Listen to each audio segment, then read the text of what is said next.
Assalamualaikum warahmatullahi wabarakatuh. Salam sejahtera selalu, salam bahagia, salam budaya bersama channel Mencari Jejak 70. Kali ini kita akan melihat sebuah situs peninggalan Keraton Kasultanan Yogyakarta di masa lalu, yaitu bertempat di Jalan Veteran, Kelurahan Warung Boto, Kecamatan Umbulharjo, Yogyakarta Kota, Daerah Istimewa Yogyakarta. Situs ini ada dan berdiri merupakan keterkaitan dengan adanya suatu sejarah perjanjian Giyanti yang bertanggal 13 Februari 1755, yaitu membagi wilayah Mataram menjadi dua bagian yang besar, satu adalah Surakarta dan satunya lagi adalah Yogyakarta. Dan situs ini masuk ke dalam wilayah Keraton Yogyakarta. Bagaimanapun juga, situs ini mempunyai keterkaitan erat dengan budaya perjalanan Keraton Yogyakarta. Untuk lebih hemat dan lebih lengkapnya, mari kita melihat, menonton bersama-sama bagaimana situs ini berada. Salam dan salam Rahayu.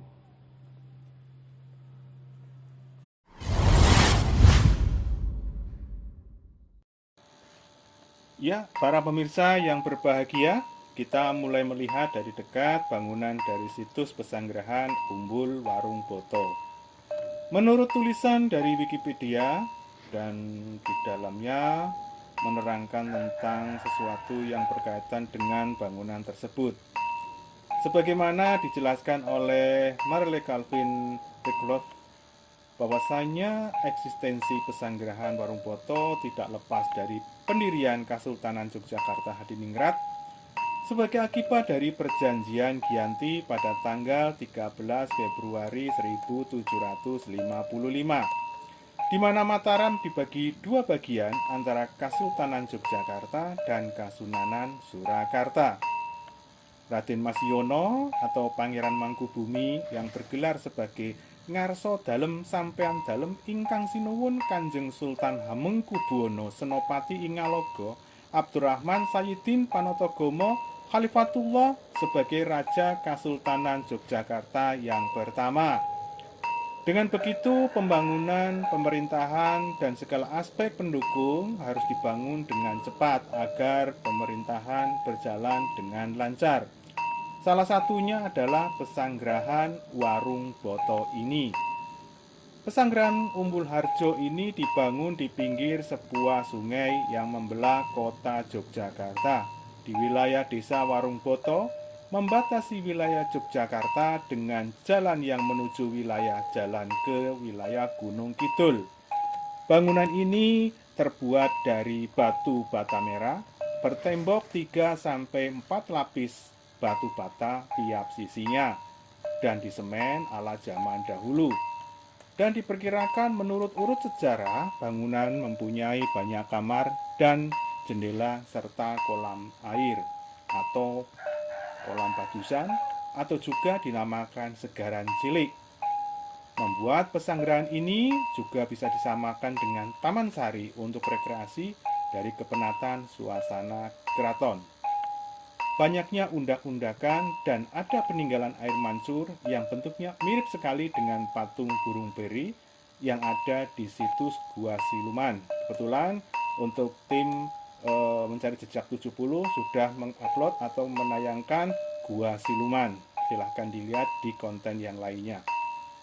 Sumber lain menyatakan dan mensinyalir alasan dari pembangunan pesanggerahan-pesanggerahan ini sebagai salah satu aspek pertahanan, karena lokasinya secara tidak langsung akan memberikan perlindungan kepada keraton.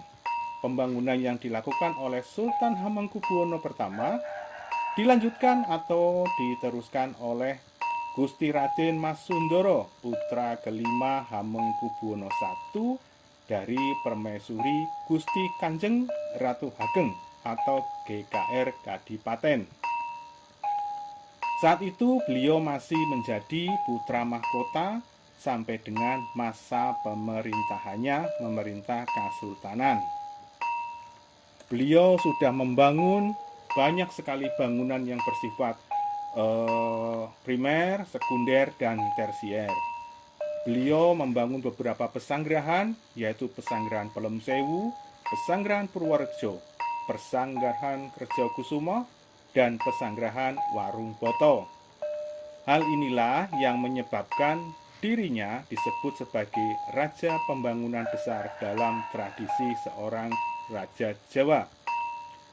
Beliau memang disinyalir sudah membangun bangunan tersebut untuk memperkuat posisi daripada Keraton Yogyakarta yang baru dibangun oleh ayahandanya.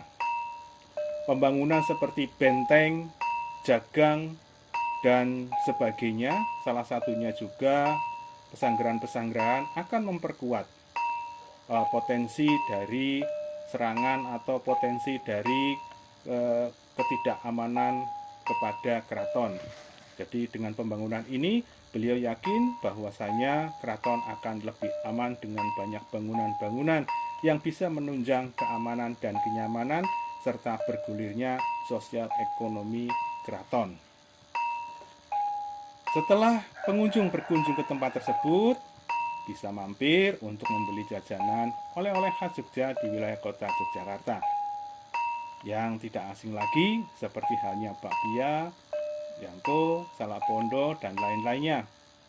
Makanan-makanan kuliner juga jangan lupa seperti gudeg dan lain-lain, mumpung loh masih di kota Yogyakarta, gudegnya juga pasti asli. Semoga dengan informasi ini bisa menambah pengetahuan akan sejarah dan spiritual. Kita bisa ketemu lagi di konten yang lainnya dengan tujuan yang berbeda. Salam sejahtera selalu, salam budaya, waras, wareg, utuh, bersama channel Mencari Jejak 70.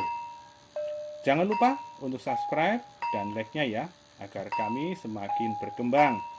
Dan kami bisa mencari tempat-tempat atau situs-situs yang lainnya, agar wawasan sejarah kita semua semakin berkembang dan semakin mengisi koleksi-koleksi sejarah kita. Kita cukupkan dulu. Wassalamualaikum warahmatullahi wabarakatuh. Salam dan salam rahayu.